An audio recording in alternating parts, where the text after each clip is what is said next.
प्रपंचात ज्याला विश्वास म्हणतात त्यालाच परमार्थात श्रद्धा म्हणतात.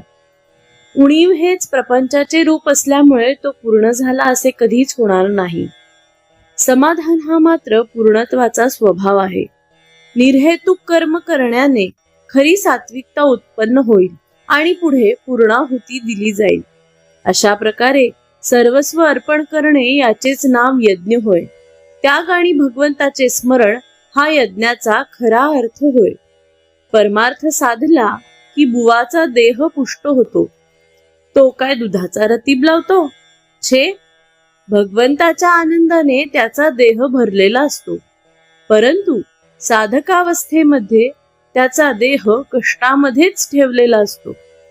खरे म्हणजे परमार्थी माणसाने दैन्यवाणे राहायचे कारणच नाही.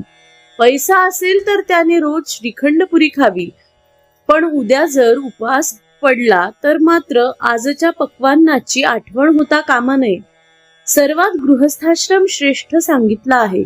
ज्याला हित करून घ्यायचे आहे त्याला गृहस्थाश्रमासारखा आश्रम नाही. पण लग्न करून सर्व काळ विषयात घालवू लागलो आणि प्रपंचाची कर्तव्ये करायची राहिली तर मग लग्न करून काय साधले? उद्योग करून पोट भरायचे हे खरे, पण नोकरी करून मालकाला सर्वस्व मानू लागलो आणि देवाला विसरलो तर नाही उपयोग. देवाला स्मरून नोकरी करावी. गृहस्थाश्रमात देव भेटणार नाही असे म्हणेल त्याचे खरे मानू नये. देव भेटेल याची खात्री बाळगावी. आपला भार सर्वस्वी भगवंतावर टाकावा. संकट आनंद दोन्ही भगवंताला सांगावी. ज्या स्थितीत भगवंताने ठेवले आहे त्या स्थितीत समाधान मानावे. अर्पण बुद्धीने सर्व कर्मे करावी. ज्यात माझे मन मला खात नाही ते काम चांगले असे समजावे. कोणत्याही मनुष्याला जोपर्यंत या प्रपंचामध्येच सर्व काही आहे असे वाटत असते तोपर्यंत तो परमार्थापासून दूर असतो. वाईट लोक समाधानात दिसतात पण खरे ते तसे नसतात.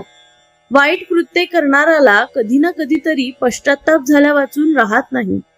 एखादी बाई आपल्या सावत्र मुलाला ज्याप्रमाणे खायला प्यायला घालते पण आतून तिचे त्याच्यावर प्रेम नसते त्याप्रमाणे आपण परमार्थाला वागवतो.